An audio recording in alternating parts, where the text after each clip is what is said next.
Hello, I'm Amazing Amanda, and welcome to my lessons. Every month we go over a skill and a theme. The skill could be something like texturing. It could be something like learning how to use liquid clay to make syrups, etc., in substitution.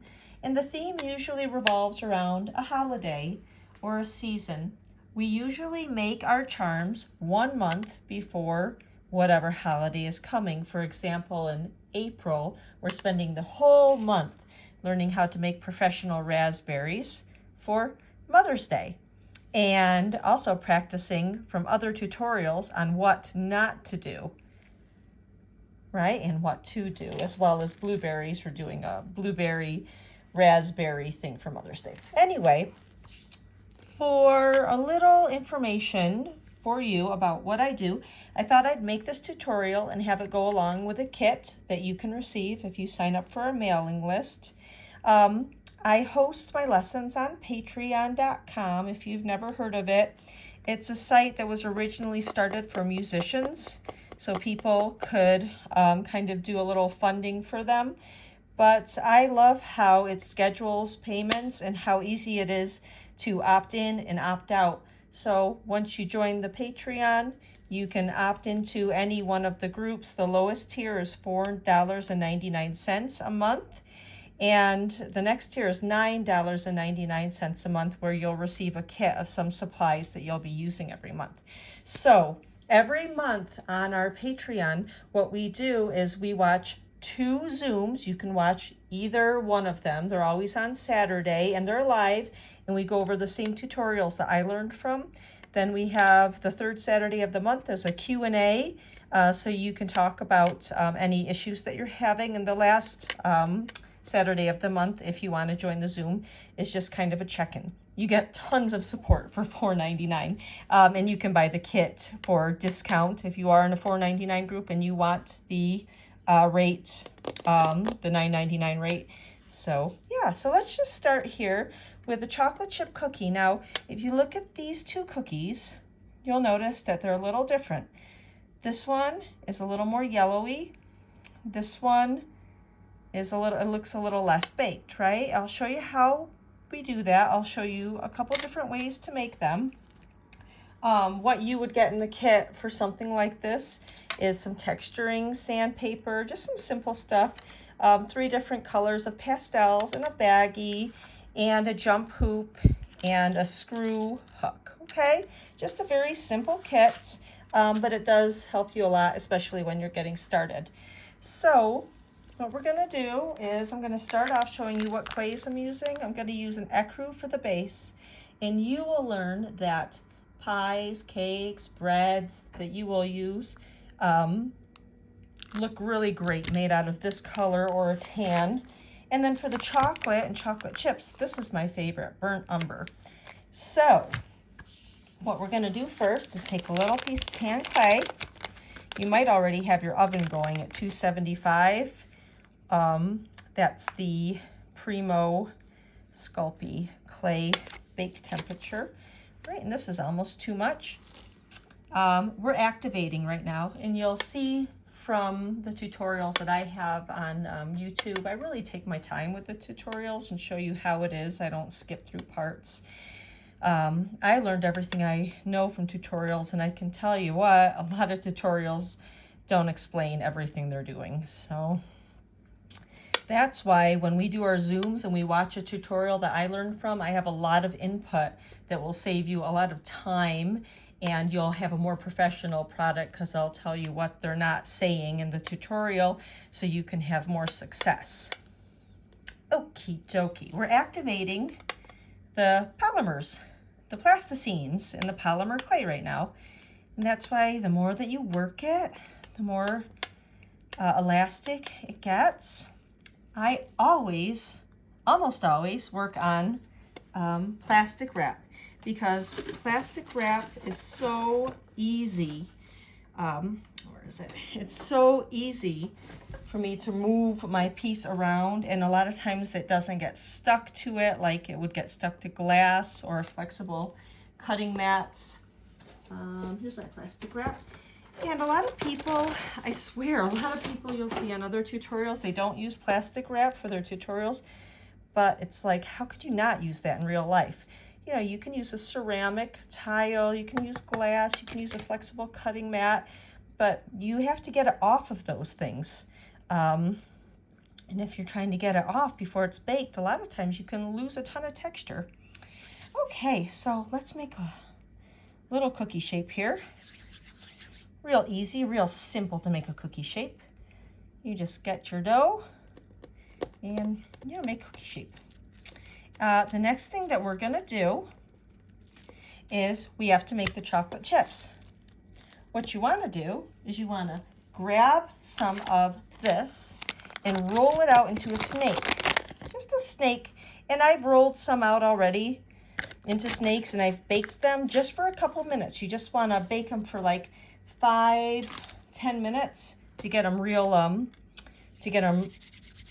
so they're still like bendy, but they're gonna be easy to cut because we're gonna cut the chips. If you try and make chips out of a non-baked snake, it'll just kind of fall apart and stick together. So this is all you do to make a snake, right? Just so simple. And then you stick that little guy in the oven. I'm gonna put this back because I don't need to use it right now. So I already have some other chocolate chips that I've made. Now see how these look a little more like sprinkles? That's because they're baked for probably too long. If you bake them for a shorter time, you can get more like flaky pieces that I think look better for chips. So we're gonna go ahead, we're gonna cut all these up with a single blade knife here, right? And see, just chop. You can also use a cheese grater if you want really kind of tiny pieces. And see, I don't like how these are looking kind of like, see how they're looking more like a sprinkle? I don't want that. So I just kind of cut this guy in half so it's gonna be a little more irregular.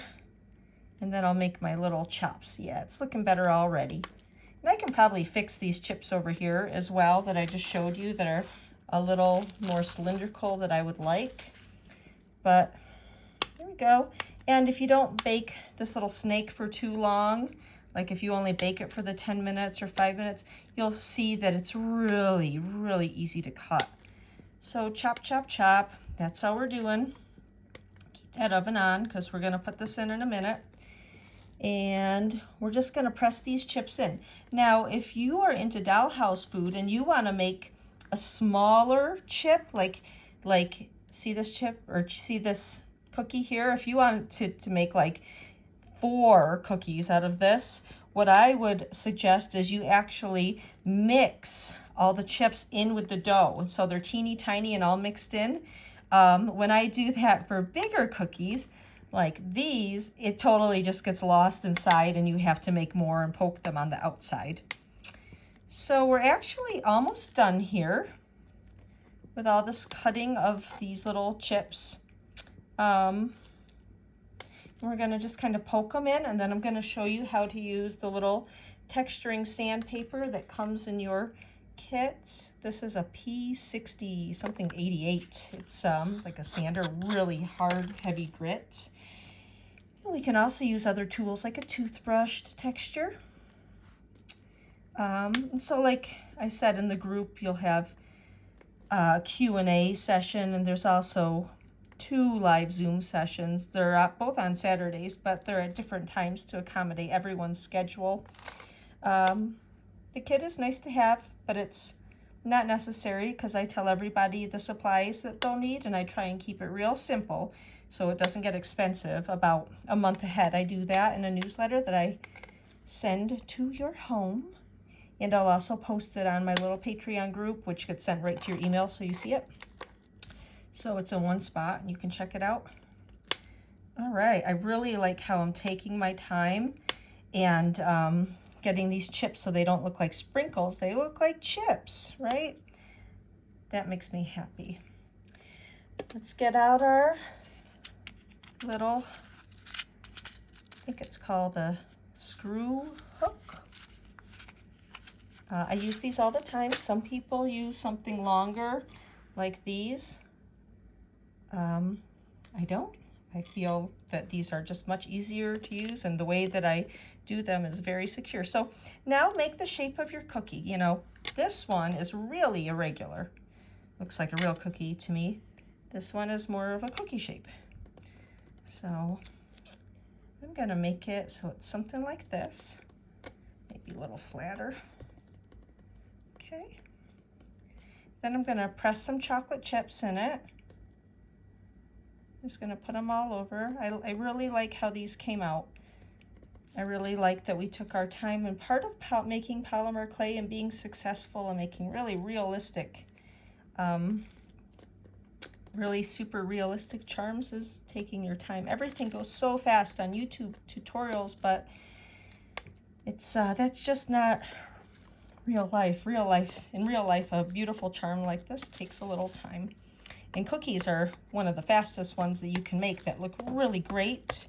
I always tell people when they're like, how much of the paint, there's a little hair, how much of the paint or how much of the pastel should I put on my cookie? And I just say, well, how do you like your cookies? Do you like them kind of burnt? Do you like them kind of looking raw? And do it that way. Same way when we do our s'more. So I'm here creating a community of polymer clay crafters. I learned how to do all of my polymer clay food in just 1 year, and I'm showing the tutorials that I learned from, and also the mistakes that I've made, so you don't have to make the same mistakes, even on the tutorials that they don't show you. Okay, so here comes the fun part. This is the texturing part, and there's a few different things that you can use. You can use different toothbrushes that you're gonna throw out around the house. And definitely this guy. And this is the same technique that you'll use for texturing breads, texturing pie crusts. And this is, I love this heavy grit, right? Watch this. Oh my gosh. How much fun is that? Easy and fun. Now I'm gonna go like this on this side, and we are gonna lose a lot of the texturing that we just did on the other side. So that's another thing that you don't learn from tutorials. Most of the time when anybody's making a polymer clay craft, they have to texture it and retexture it, or something gets messed up because it's such mushy stuff. You're always making mistakes.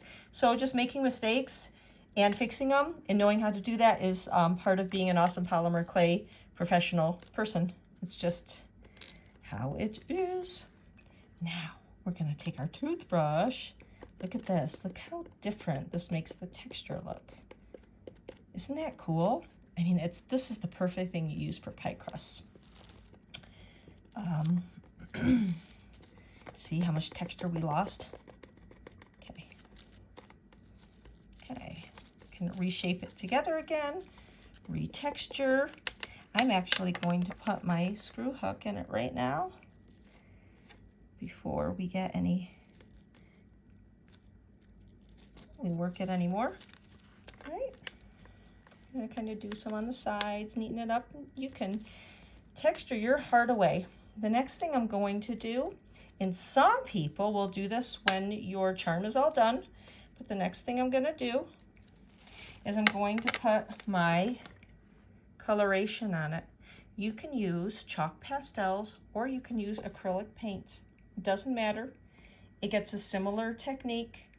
I just love chalk pastels because, well, I shouldn't even say they're less messy because they aren't less messy. I just like them. I don't know, because I like them. But I use paints just as much as chalk pastels. So if you do have acrylic paints, I would choose a teeny tiny bit of a dark one, then a medium kind of reddish brown or orangey one, and then a yellow. Usually for cakes and cookies, also for a lot of breads, they'll have a yellow base. Now, if you do like this raw look around the center, then I did more yellow here around the edges, and then I put the darker brown and the medium brown around that. So also when you do any pie or cookie, usually the middle you start with you have a yellow, you start with the first coat of yellow or nothing if you want it to look more raw, but then the darker colors go around the outside. And that's on the front and the back. So that's a tip if you ever make pies or breads. That's a traditional thing. That's just a skill that you just learned that you can carry on to a ton of other baked goods in the polymer clay world. Cakes as well. Okay. So here's something neat. You don't have to use these dry. You can just put them on dry, but you can also put a little bit of water on a little bit of powder of them and paint it on and make your own paint. Or you can just do your regular acrylic paints and make it really, really thin with water and just lightly paint it on. For this one, I'm gonna show you, oops, just how it works when I add regular powder pastel. Okay, maybe when we bake, maybe when I'm done, when we bake it, I can show you, I can add a little more and I can show you how we add water to this powder and how we make it into a paint. So I'm gonna just grab a paintbrush here that's dry. Let's see if you can see this. There you go, okay. Then I take some off and use a paper towel or my hand. And you're gonna rub, a lot of people wait until they're done baking because you are going to rub off some texture when you do this. But I just try and do it so lightly that I don't take off a lot of texture. So as you're learning already, there are many ways to skin a cat here. I could just stop here and put it in the oven, right? Or I could risk losing some texture. Okay, so there's the yellowish color. I like that. Now I'm gonna go on to this color. It's kind of like, you know, there's variations. You know, you can use something more tawny brown or you can use something more reddy like I use. Doesn't matter, it's just a cookie. It's gonna be okay. Dab, dab, dab, dab, dab, dab, so it's not so much. And go ahead and put that on there. Okay, looking cute already. See how that yellow just warms it up and makes it look so real? I like that. I'm kind of keeping the middle so it looks kind of raw. And then lastly, I'm going to, oh, where's my eraser? I'm going to add some really dark brown. Now, like I said, you could do this all with acrylic paint. Get out of there.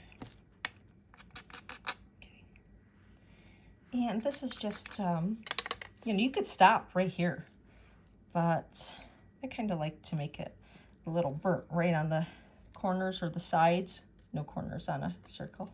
It just adds another dimension that I really like.